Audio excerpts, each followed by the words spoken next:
నరేంద్ర మోడీ గారి నాయకత్వం వర్ధిల్లాలి, నరేంద్ర మోడీ గారి నాయకత్వం వర్ధిల్లాలి, నారీ శక్తి జిందాబాద్, నారీ శక్తి.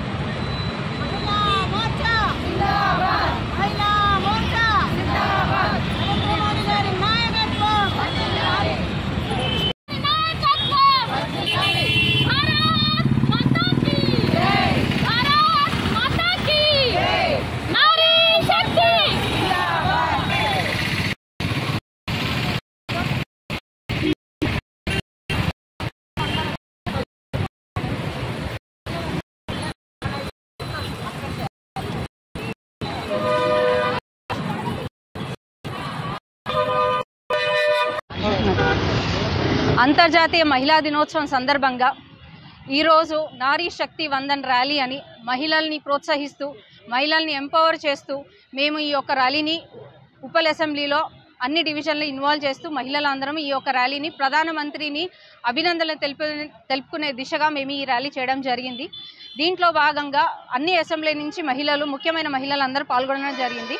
మన రామంతపూర్ కార్పొరేటర్ శ్రీవాణి గారు, చేతనా గారు, అప్సిగూడ కార్పొరేటర్ చేతనా గారు, అలాగే అసెంబ్లీ కన్వీనర్ అనిత పద్మారెడ్డి గారు, జిల్లాలో ఉన్న ముఖ్య నాయకురాలు ప్లస్ డివిజన్లో ఉన్న మహిళా మోర్చా నాయకురాలు అందరూ పాల్గొన్నారు.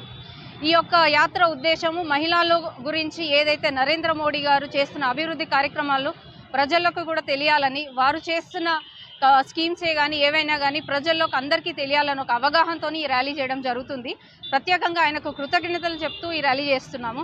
ఎందుకంటే నరేంద్ర మోడీ గారు మహిళల పట్ల ఆలోచించినట్టు ఇంతవరకు ఏ ప్రధాని ఆలోచించలేదు. స్వచ్ఛ భారత్ టాయిలెట్స్ ఫస్ట్ 2014లో ఆయన ప్రధానమంత్రి అయినప్పుడు మహిళల ఆత్మగౌరవం కాపాడే దిశలో ఆయన ఫస్ట్ 34 లక్షల టాయిలెట్స్ మన తెలంగాణలో ఆయన చేపించడం జరిగింది. అలాగే కోవిడ్ వ్యాక్సిన్కి సంబంధించి మన దేశం ఇంకో దేశానికి కోవిడ్ వ్యాక్సిన్ ఇచ్చే దిశలో మనము ముందుకు తీసుకెళ్లిన ఘనత మనం నరేంద్ర మోడీ గారిది.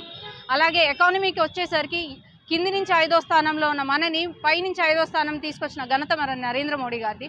అలాగే పథకాలకి సంబంధించి సుకన్య సమృద్ధి యోజన, గరీబ్ కళ్యాణ్ యోజన, తర్వాత ఆయుష్మాన్ భారత్, ఇట్లాంటి ఎన్నో పథకాలలో మహిళలు కూడా పెద్ద ఎత్తున లబ్ధి పొందడం జరిగింది. కరోనా టైంలో ఇబ్బంది పడుతున్నారు, ఆహారానికి కూడా ఇబ్బంది పడుతున్నారని చెప్పేసి మన సెంట్రల్ గవర్నమెంట్ ఫ్రీ రేషన్ కూడా ఇవ్వడం జరిగింది. దాన్ని పొడిగిస్తూ 2028 వరకు కూడా ఇప్పటికీ కూడా మనకి రేషన్ ప్రతి మనిషికి 5 కిలోలు వచ్చేలాగా మన నరేంద్ర మోడీ గారు చూశారు.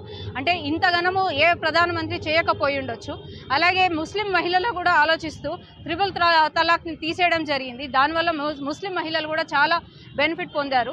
సో దానికి అదే కాకుండా 33% పాలిటిక్స్లో కూడా మహిళలు ముందుండాలి అని చెప్పేసి 33% రిజర్వేషన్ కూడా ఫస్ట్ మొట్టమొదట ప్రధానమంత్రి గారే మహిళల గురించి ఆలోచించింది. సో ఇవన్నీ దృష్టిలో పెట్టుకొని జనాలలో మేము ఈ రానున్న పార్లమెంట్ ఎలక్షన్స్లో ఇవన్నీ కూడా మా ఎజెండా ఉంటుంది.